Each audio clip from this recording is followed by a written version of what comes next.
Now are members of the Texas A&M Commerce Lions Lone Star Conference Basketball Championship Tournament champions.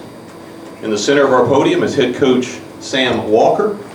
To coach's right, the far side, we have Anthony Adams. Anthony is a 5'9" junior from Pontiac, Michigan. On the near side is Darrell Williams. Darrell is a 6'8" senior from Chicago, Illinois. Coach, literally a game that was a tale of two halves. The first half very defensive oriented, and then the second half the offenses got going. But all the way through, it was everything we thought this game was going to be.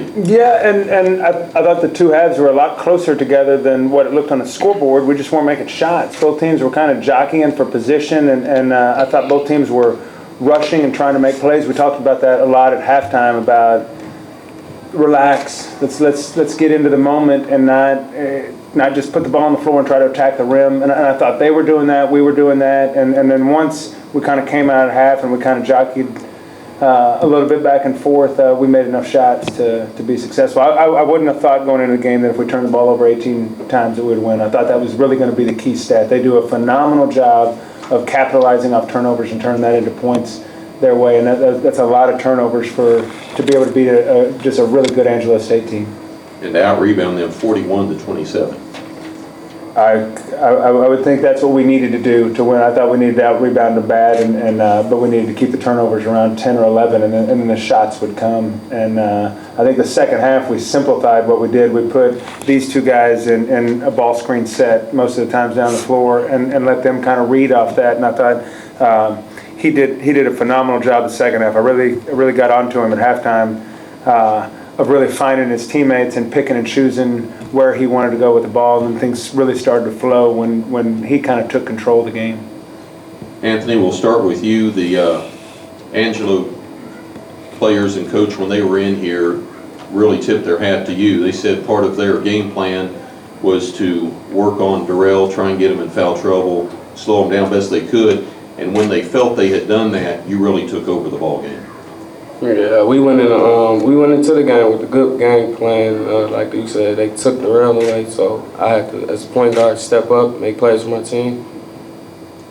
And Darrell, another double-double, 15 and 13. Really only 10 shots from the field.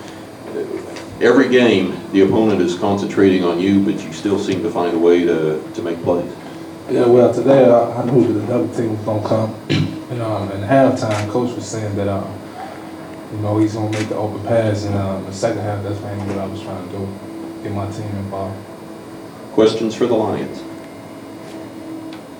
Coach, at the beginning of the first half, there was a little bit of a run there by Angelo State, a 9-0 run. At that point, did you feel like you just kind of had to take that and then kind of take that in stride and the flow would eventually get there? Yeah, we've talked all year about not looking at the scoreboard. I'm probably the most guilty of it, thinking that when you're up by 10 that you're really playing well, and when you're down by 10 that you're playing terrible. And we talk about that a lot in our practice sessions, and definitely in almost every timeout. Stop looking at the scoreboard. Let's just do what we do.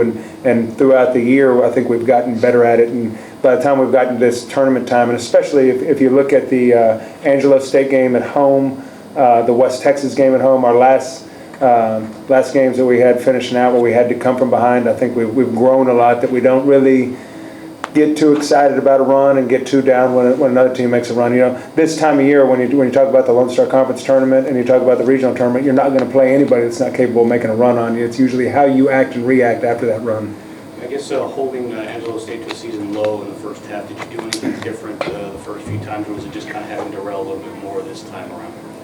Well, yeah, I mean that is a big factor. He shouldn't have played when we played him at their place, and we tried to play an ineffective player. And the last two times we played him, he's been very effective. And defensively, we've just really taken it to another level in this tournament. We've played good defense all year, but we were playing defense on this level, I thought, in November, and I thought we kind of started slacking off and just doing what we had to do to get by, and I think we've taken it back up to that higher notch here in this tournament. I guess, Darrell, what was it like kind of being in the post? I know they were kind of sending 3 or 4 guys that you, like you said, you kind of had to find the open guy. I guess what were your kind of goals in this game when you kind of saw those guys? Well, it's just basically respecting the player, basically. And I knew it was coming, so I just was trying to find my teammates, and he was making open shots. Anthony, you had a fantastic second half, scored all your points, and really kind of took over for the Lions. What changed between the first half and the second half for you personally? In the first half, I felt like I was trying to go get it and not let the game come to me. So I knew I had to make plays in the second half for my team for us to have a chance of winning.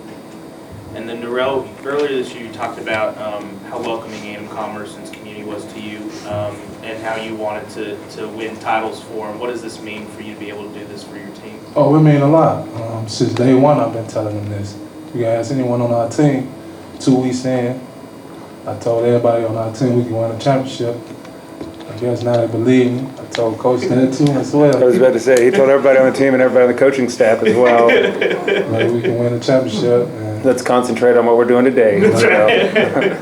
but I always believed in my team, like I said. So it's a big goal. These two guys, and I could name a few, but these two guys in particular are very high on the stat sheet, but are probably, for what the stats they have and what they give back to their teammates and how much they're willing to give to their teammates on the defensive end or giving the ball up, they really, these two more than anybody else probably set the tone of, I'll share this thing for you. And I don't think that we were doing that the first half. In the second half, when we kind of had a little conversation in our outdoor voice at halftime that kind of got us thinking about what has made us successful. And instead of heads going down, there were heads nodding and going, yeah, you're right. And I think it showed the second half that we were a little bit more cohesive. Follow up on that question, Darrell. It's been a long road for you. How sweet was it for you to be sitting up there pulling out the net and holding the trophy after this game after everything you've been through? Man, it was a real good feeling. Everything I dreamed of. Like I said before, I told them when Coach was recruiting me, I came into the gym and I went to Oklahoma State and I played against the guys there. Then I came to Texas A&M and played against our guys. And I told them since that day, I'm like, we can win a championship. And ever since then, it's like they believe me. Is this for everybody that's believed in you in the past with everything that you've been through? You think this says a lot about everyone that's believed in you? Oh, yes. That's based on my character, really trusting me, and actually I just try to lead by example. And that's what I try to do every game. Coach, one of the student athletes that isn't on the podium today, he made some big plays yesterday for you, and then in the second half today there was a little spurt where he kind of put you on his shoulders offensively, was Everett Pleasant. Talk a little bit about him.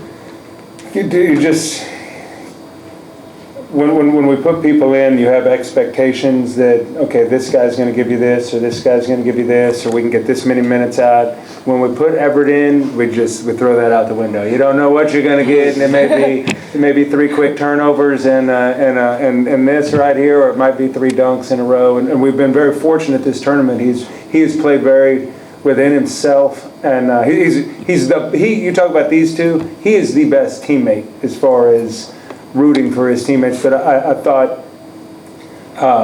he was under control enough in the entire tournament that it really got us over the hump. You talk about the Tarleton game, West Texas game. He had 3 really solid games with limited minutes. And it changes the game when you can take him out of the game and you can have that type of energizer bunny come in, and you don't lose a step. Sometimes you get a little bit of a spurt with his work. Yeah, we're very fortunate to have had him this weekend. Any more questions for the Lions? Coach, can you talk about the strength of the league? 421 teams this year. How did that help your team prepare and win this tournament? And how's it going to help for next week at the regional? I mean, and I'll elaborate on 420-win teams. One of the hardest games of the year for us, I think both these two guys would agree, was at Eastern New Mexico. And I think they went 0-14, and we were down 5 at half, and we were down most of the second half, and we really grinded it out to get a win there. Another very difficult game was at Kingsville.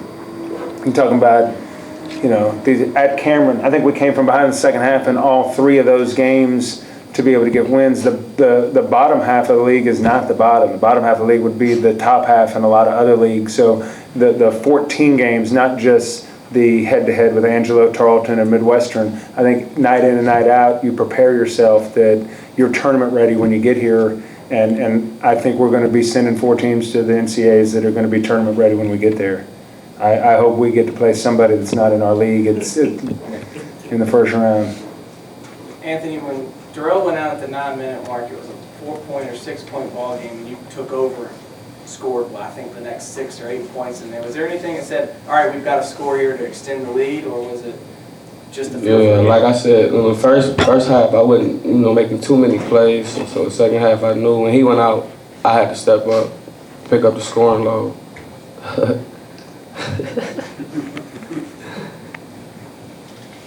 Any more questions? Well, congratulations on a solid championship. Thank you. We look forward to following you in the regionals. Outstanding.